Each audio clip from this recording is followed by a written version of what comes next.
All right. Hi, Michael. Welcome to Broadway Speaks Out. We're so happy to have you here. Hi, thanks for having me. Yeah, so for all of you watching, this is Michael Buckley from the What the Buck Show.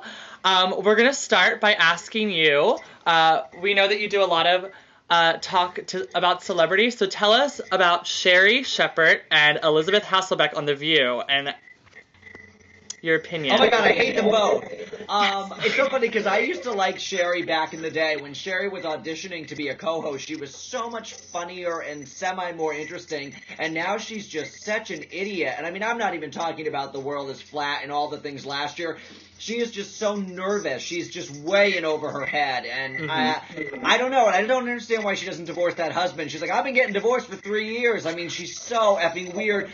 And every time she does an imitation of her special needs child, she does her, like, retarded voice. She's like, I'm like, I mean, baby talk is, like, ridiculous, but, like, retarded baby talk is really ridiculous. I hate her. And I emailed her, like, the week after she started on The View. I'm like, girl, you need to work on your hot topics more and less on your weave. You need to step it up.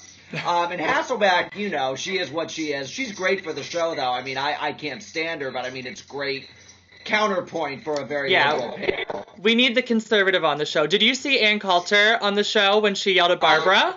I did an impersonation of it. I remember it was, what did she say? Something about Hitler, and she was so mean to Barbara, and Barbara was like, whoa! And then the next day they wouldn't even mention her name. They just referred to it as like the incident from yesterday. Like her name, Ann Coulter, is never going to be muttered by any of those ladies again. She's a scary lady. I bought an Ann Coulter wig to be Man Coulter. You're being kind. She's a scary man. I use my Hannah Montana wig when I dress up as Hannah Montana and Ann Coulter for everything. I love it. Ann Coulter, Hannah Montana. I love it. So, doing a talk show like What the Buck, you get a lot of comments, a lot of, different people leave you things. You get a lot of love mail, and you get a lot of gay hate on YouTube. Let's talk about that, because I know that's a big issue for people on YouTube. It's so funny because it's really not an issue for me at all. I'm quite immune to it at this point. I think when I first started posting on YouTube and I perhaps got like 8 comments or even 100 comments, I would notice, oh, die fag. I don't notice them anymore because, I mean, generally I'm just focused on the positive comments. I'm of the theory of you put something out there to the world like an internet video. Some people are going to like it. Some people are going to hate it. I'm happy to be the first point of contact for a lot of people who have never seen a gay person, and I'm happy to be a highly functioning, successful gay person. And if people want to hate on me for being gay, that's fine. What can I do? I'm there to make people laugh. I'm not there to change the world. If I change the world a little bit, that's adorable, but I'm just there to make jokes, so. Well said. Well, and the thing is, I don't let the praise go to I always tell people I don't let the praise go to my head and I don't let the mean things go to my heart. It's not like I sit there and I read the thousands of people telling me I'm so funny and I sit there like, yeah, I'm so funny. At the same time, I don't read the thousands of mean things and think, oh my god, I'm this mean, horrible, faggy person, whatever. No, I'm not defined by comments. Very good. That's good. Yeah, it's hard because I'm just getting started on the YouTube thing and it's hard to not take things personally sometimes. So it's immediate too. I mean, it's immediate. It's not like, if you're on TV or radio, you almost have no idea. But when you're on the internet, you put something and you immediately get these comments. And that's the first thing people want to attack. I find that the more popular I am now, people are less likely to go there with me because they know I have thousands of loyal people. So if somebody starts being derogatory towards me, they get immediate comments like, don't be an asshole, Buck's awesome. Yeah. So I get a lot less harassment than I did when I first started out because I have, so many supporters. Well, very good. So how did you come up with the idea to do Buck Hollywood? How did you start that?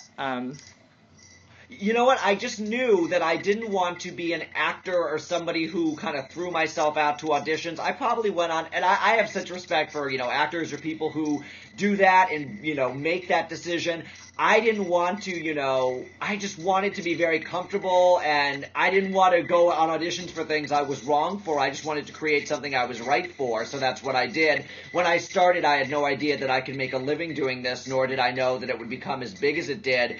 But I'm thrilled that it, I had a show on my local public access. My cousin started putting clips on YouTube. I did it for 2 years for about 50 hours a week, didn't make a dime, just loved doing doing it so much. I believed in my heart that something would come of it, and it did. Well, congratulations. We're so happy to have you on YouTube. And so to wrap up the interview, because we are an LGBT talk show, what is your one major piece of advice for a young person who is trying to accept themselves and be okay with who they are? It's so funny because I always do I always do advice on my live show, and people always want, I talk to a lot of kids, and I knew I was gay when I was 4. I never had any issues with it. I never a day in my life felt bad about it. I'm not necessarily, I just always tell people, like, be yourself, and being gay is not a big deal. It's like, I wear glasses, I'm, white, I'm gay. It's such an afterthought in my brain that anybody would have an issue with it. So when I do hear that people have issues with it, I can't even fathom it, because it doesn't even process in my brain that somebody could possibly have an issue with somebody's sexuality. So my one bit of advice is get over it. You're gay. Enjoy it. Life's too short. Absolutely. Well, thank you so much for coming on the show. It was so nice to meet you and talk to you. And meet you. And I love it. That show as well. Yes, thank you. All right, darling. Well, I'll talk to you when we're done recording. But thank you so much. Okay.